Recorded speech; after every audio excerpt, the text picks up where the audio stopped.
ရှေးရှေးကရွာကလေးတွေရွာမှာမျက်လက်ဆရာကြီးတအုပ်နဲ့သူ့မြေးမလေးတယောက်အတူနေထိုင်ကြတဲ့သူတို့နှစ်ယောက်ဟာအလွန်စင်းရဲလွန်းကြလို့အဖိုးတက်မြောက်ထားတဲ့မျက်လက်ပညာလေးနဲ့လမ်းစုံလမ်းကွာလေးတွေမှာမျက်လက်ပြပြီးအသက်မွေးဝမ်းကြောင်းပြုရတယ်တဲ့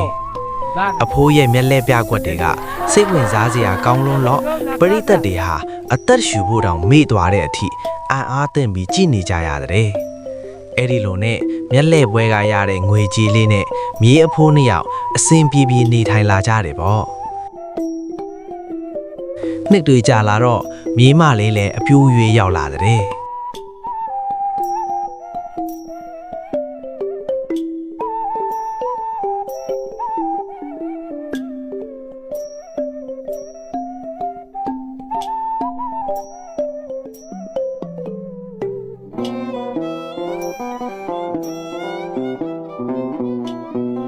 ဒီနေ့မှာတော့အဖိုးက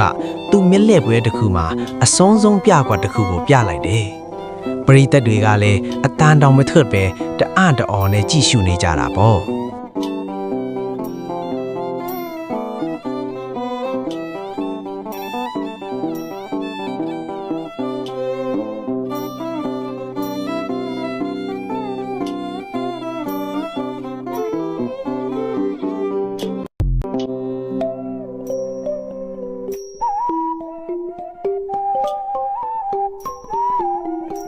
ဒါပေမဲ့မျက်လက်ပွဲပြီးသွားတဲ့အခါအဖိုးကစောစောကပြခဲ့တဲ့ပြကွက်ရဲ့နောက်ွယ်ကလျှို့ဝှက်ချက်တွေကိုပြန်ရှင်းပြလိုက်တဲ့မျက်လက်ဆိုတာမတိသေးခင်ကအရန်ကိုစမ်းကြဲတယ်လို့ထင်ရပေမဲ့နောက်ွယ်ကအချမ်းကိုတိသွားတဲ့အခါအရင်လိုစိတ်ဝင်စားစရာမကောင်းတော့ဘူးတဲ့အဖိုးကနေတိုင်းလိုသူပြခဲ့တဲ့ပြကွက်တွေရဲ့လျှို့ဝှက်ချက်တွေကိုပြန်ရှင်းကြနေတော့တဖြည်းဖြည်းနဲ့လူတွေဟာအဖိုးရဲ့မျက်လက်ကွဲကိုအရင်လိုစိတ်မဝင်စားကြတော့ဘူးတဲ့ဒီနေ့မှာတော့မနက်ကနေနေ့လယ်အထိမြေအဖိုးနှစ်ယောက်မျက်လက်ပြနေပေမဲ့တယောက်မှဝင်ကြည့်ကြတော့ဘူးအဲ့ဒီအခါအဖိုးကမြေးမလေးကိုပြောလိုက်တဲ့မြေးရဲ့မနက်ကနေနေ့လယ်အထိမြေအဖိုးနှစ်ယောက်မျက်လက်ပြနေပေမဲ့တယောက်မှမကြည့်ကြဘူးကွယ်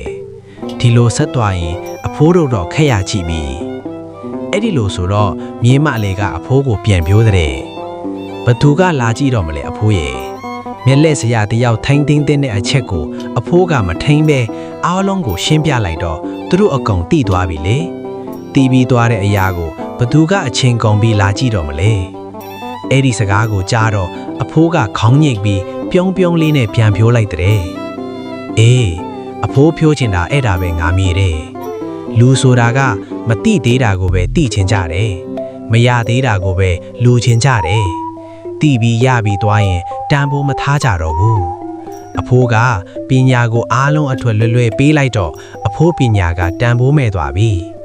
ဒါကြောင့်မြေးလေးလဲတန်ဖိုးရှိရဲ့မိန်းကလေးတယောက်ဖြစ်ချင်ရင်မိန်းကလေးတယောက်ထိမ့်သိမ်းတဲ့အချက်ကိုအသက်နဲ့လဲပြီးကာကွယ်သွားပါသမီးရဲ့ဒီလိုနဲ့အဖိုးကသူတို့အသက်မွေးဝမ်းကြောင်းပြူနေတဲ့ပညာလေးကိုပင်ရင်းပြီးမြေးမလေးကိုအဆုံးမရှာတဲ့အခုဖတ်နေတဲ့ညီမလေးတွေတူမလေးတွေကိုလည်းတန်ဖိုးရှိရဲ့မိန်းကလေးတန်ဖိုးအထားခံရတဲ့မိန်းကလေးတယောက်ဖြစ်ချင်ရဲ့မိန်းကလေးတယောက်ထိမ့်သိမ်းတဲ့အချက်ကိုအသက်နဲ့လဲပြီးထိမ့်သိမ်းကြပါလို့ကိုကြီးကဆုံးမလိုက်ပါတယ်နော်။အော်အပေါင်းလေးလည်းနစ်ခဲ့ဖို့မမေ့နဲ့နော်။